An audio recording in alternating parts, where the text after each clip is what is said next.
नीतीश कुमार का राजनीतिक कूदा ही नहीं है कि भाजपा को छोड़कर चुनाव लड़ जाए।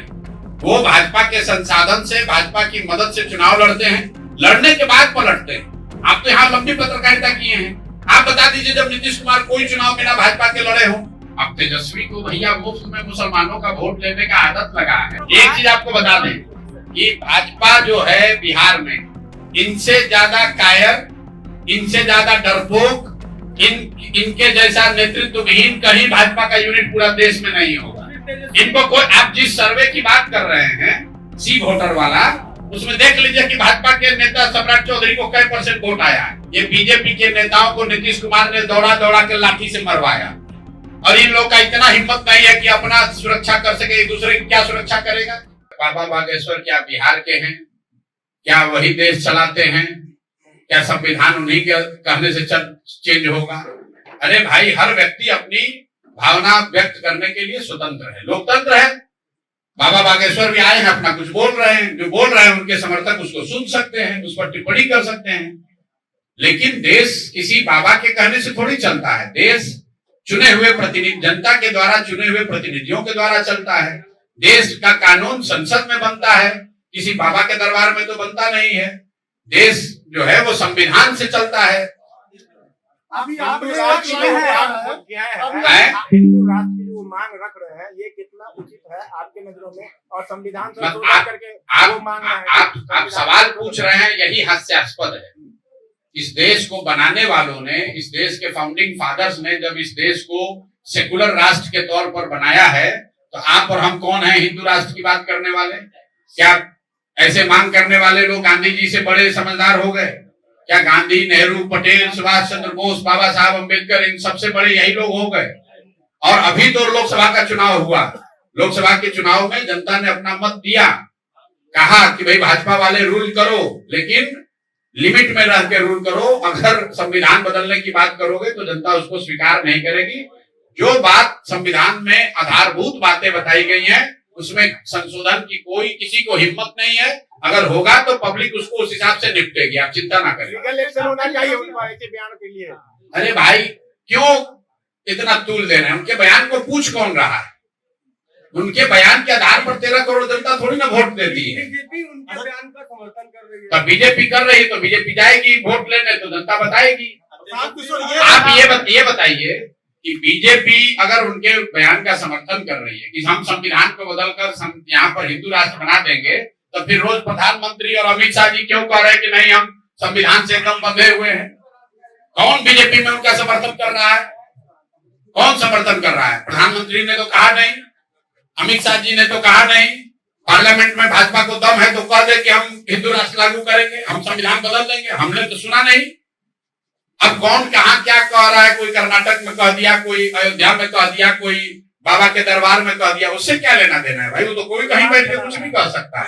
ये बताएं कि सिर्फ जय बिहार के नारे से कैसे वो चुनाव जीत सकता है, जबकि कुछ समय से देश में सिर्फ ऐसे नारेबाजी होती है, भड़काऊबाजी होती है जिससे चुनाव जीत रहा है। आपको क्या लगता है कि बिहार में जय बिहार होना चाहिए कि कोई दूसरे का जय होना चाहिए? की क्या स्ट्रेटेजी है? अरे आप पहले हमको बताइए, सुनिए ना भाई, जीत पाएंगे नहीं, आप काहे घबरा रहे हैं? जो माहौल चल रहा है उससे तो आप क्या कहना है? माहौल आपको ज्यादा समझ है, हमको तो ज्यादा समझ नहीं है कि हम थर्मामीटर लगाकर बता दें कि इनका माहौल क्या चल रहा है। जो बेसिक बात है कि बिहार में जय बिहार नहीं बोला जाएगा तो जय गुजरात बोला जाएगा। बिहार में जय बिहार नहीं बोला जाएगा तो नरेंद्र मोदी जिंदाबाद बोला जाएगा। अगर अपनी मिट्टी के लिए हम लोग जय बिहार कह रहे हैं तो इससे बेहतर और क्या बात हो सकती है? बिहार का जय तो होना ही चाहिए। सर, आप कहते थे लालू के राज में जंगल राज को लेकर धरना दिया है, क्या एनडीए पर आरोप लगाया है कि ये लोग आरक्षण चुरा रहे हैं। तेजस्वी ने कल धरना दिया, इस पर आप क्या? कौन चुरा रहा है? अभी भाजपा सरकार। अभी तो तेजस्वी जी खुद सरकार में बैठे हुए थे। अरे यही ना चचा के साथ सरकार बनाए थे। कितना दिन पहले बनाए थे? 2 दिन पहले विधानसभा में तेजस्वी जी डोमिसाइल पर कुछ बयानबाजी कर रहे थे, हंगामा कर रहे थे, और यहाँ के लोगों को इतना मूर्ख समझ रहे हैं कि कोई ये जान नहीं रहा है कि भाई जब शिक्षकों की बहाली हुई तो शिक्षा मंत्री कौन था? चंद्रशेखर यादव। आप क्या थे? आप खुद डिप्टी सीएम थे। तो जब आप शिक्षकों की बहाली करा रहे थे या वो कार्यक्रम चल रहा था तो उस समय डोमिसाइल क्यों नहीं लागू किया? आज विपक्ष में आते ज्ञान हो गया, अभी नया त्रिनेत्र खुला है। अरे भाई अभी तो आप डिप्टी सीएम थे, डोमिसाइल नीति को क्यों नहीं बदला? 15 साल माँ बाबूजी उनके मुख्यमंत्री थे, ये डोमिसाइल नीति किसने बनाया है? हम लोग तो सत्ता में थे नहीं, वो दोनों ओर से आप ही रहिएगा। आप सत्ता में है तो कह रहे हैं कि नौकरी हमने दिया, और अभी कह रहे हैं कि डोमिसाइल नीति गलत है। तो भाई उस समय डोमिसाइल नीति के तहत ही तो 60-70% यूपी बिहार, यूपी मध्य प्रदेश के लोगों को नौकरी मिली है। तो उसके लिए जवाबदेह कौन है? तेजस्वी यादव जवाबदेह है। नौकरी देने का क्रेडिट अगर तेजस्वी यादव को है, तो यूपी और मध्य प्रदेश के लोगों को जो नौकरी मिली जो गलत डोमिसाइल नीति की वजह से, उसका इल्जाम भी उनको लेना चाहिए ना भाई। सर आप कहते हैं कि लालू के राज में जंगल राज था, नीतीश के राज हम कहते हैं कि कोर्ट ने कहा, पब्लिक कहती है, हम थोड़ा ना आप कहते भी हैं। तो कहते हैं ना, आप क्या कहते हैं? हम लालू जी के राज में जंगल राज था कि नहीं था? अरे आप बता दीजिए कि नहीं। हमने नहीं देखा। अरे आपने नहीं देखा तो देश आजाद नहीं हुआ। सवाल पे ना एक मिनट रुकिए, देश आजाद हुआ तो हम लोग जिंदा नहीं, हम लोग का जन्म नहीं हुआ, इसका मतलब देश आजाद नहीं हुआ। लालू का जंगल राज हमारा शब्द है। कोर्ट ने कहा, बिहार ने कहा, बिहार की जनता ने कहा, देश ने कहा कि लालू जी का जो राज था वो जंगल राज था। दरभंगा में लगातार छोटी-छोटी बच्ची की जो है बलात्कार हो रही है, हत्या हो रहा है, तो आप लोग कह रहे हैं, जो बीजेपी के नेता कह रहे हैं सुशासन की सरकार है, आप क्या कहें? अरे भैया बीजेपी के कहने से क्या होता है? बीजेपी के लोगों की हालत तो ये है, आप कह रहे हैं कि किसी बच्ची के साथ दुर्भाग्यपूर्ण घटना हुई है। सुनिए तो, डाक बंगला चौराहा पर ये बीजेपी के नेताओं को नीतीश कुमार ने दौड़ा के लाठी से मरवाया, और इन लोगों का इतना हिम्मत नहीं है कि अपना सुरक्षा कर सके, एक दूसरे की क्या सुरक्षा करेगा? कुर्सी के लालच में जिन नेताओं को, एमपी और विधायकों को नीतीश कुमार ने डाक बंगला पर दौड़ा कर लाठी से पिटवाया, आज वो नीतीश कुमार का गुणगान कर रहा है। तो वो आपकी हमारी सुरक्षा क्या करेगा और हमारे आपके अधिकार के लिए क्या बोलेगा?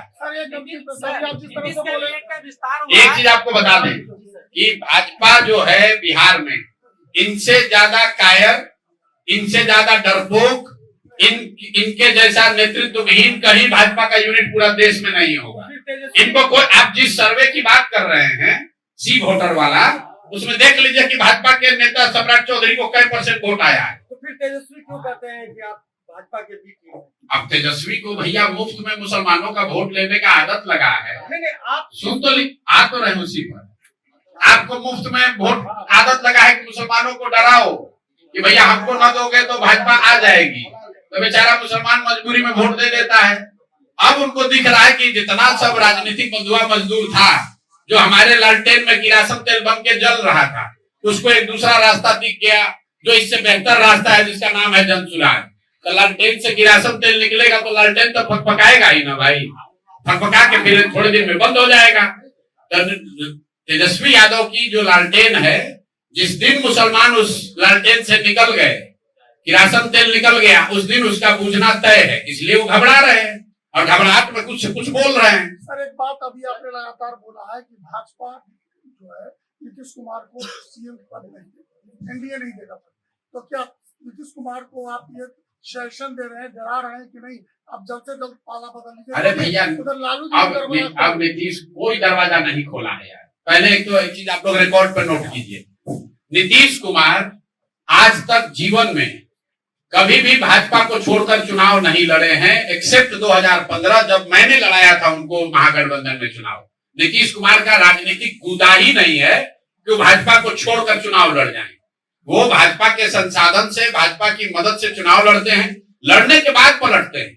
आप तो यहाँ लंबी पत्रकारिता किए हैं, आप बता दीजिए जब नीतीश कुमार कोई चुनाव बिना भाजपा के लड़े हो, आप लोग का चुनाव से पहले कहीं नहीं जाने वाले हैं। तो अब भाजपा वाला भी जान रहा है कि इनका कहानी अब है खत्म। 42 को विधायक है, घट के 25 को 20 को से भी कम हो जाएगा तो कौन उनको लेगा? नीतीश कुमार कोई फैक्टर नहीं है। यहाँ लड़ाई भाजपा से है, राजद से है, जनसुराज से है, नीतीश कुमार कोई फैक्टर ही नहीं है।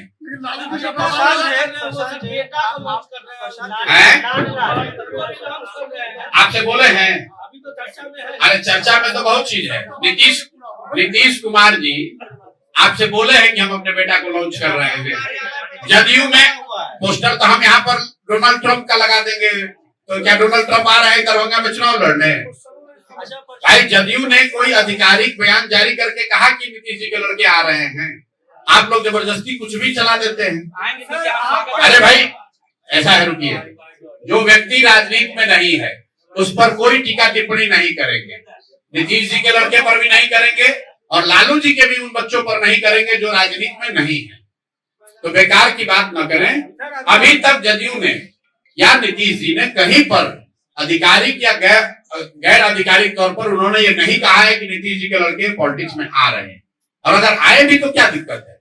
लेकिन इस पर विवाद खड़ा करना ये अननेसेसरी, आप लोग न्यूज के लिए कोई भी बात कहे जा रहे हैं। प्रशांत जी, आपने कहा कि राजद के लालटेन में मुसलमान जो है तेल बनकर जल रहे थे, नहीं जल रहे थे। हाँ ठीक है, आपने कहा ऐसा, अब वो निकल रहे हैं तो वो फकफका रहा है और निकल करके जन स्वराज की तरफ आ रहे हैं। आज दरभंगा में है, दरभंगा में 10 विधानसभा सीटें, तो क्या माइनॉरिटी को जन स्वराज की तरफ से कितनी सीटें मिलेंगी? अरे भाई, माइनॉरिटी को कितनी सीट मिलेगी इसके लिए सवाल आपको पूछने की जरूरत नहीं है। जन स्वराज ने अपने संविधान में लिखा है कि जिस जाति की जितनी संख्या है उस जाति से उतने काबिल लोग निकाल कर उनको उस जगह उनको टिकट दिया जाएगा। मुसलमानों की संख्या अगर 18% है तो 18% टिकट अच्छे काबिल मुस्लिम समाज के लोगों को मिलेगा।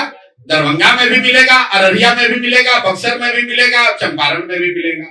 जब आप सीएम बनिएगा तब न दीजिएगा, टिकट देने के लिए सीएम बनने क्या जरूरत है? अगर आप ये वीडियो YouTube पर देख रहे हैं तो हमारे चैनल को सब्सक्राइब करें और बेल आइकन को दबाना ना भूलें। अगर आप Facebook पर ये वीडियो देख रहे हैं तो हमारे पेज को लाइक करें।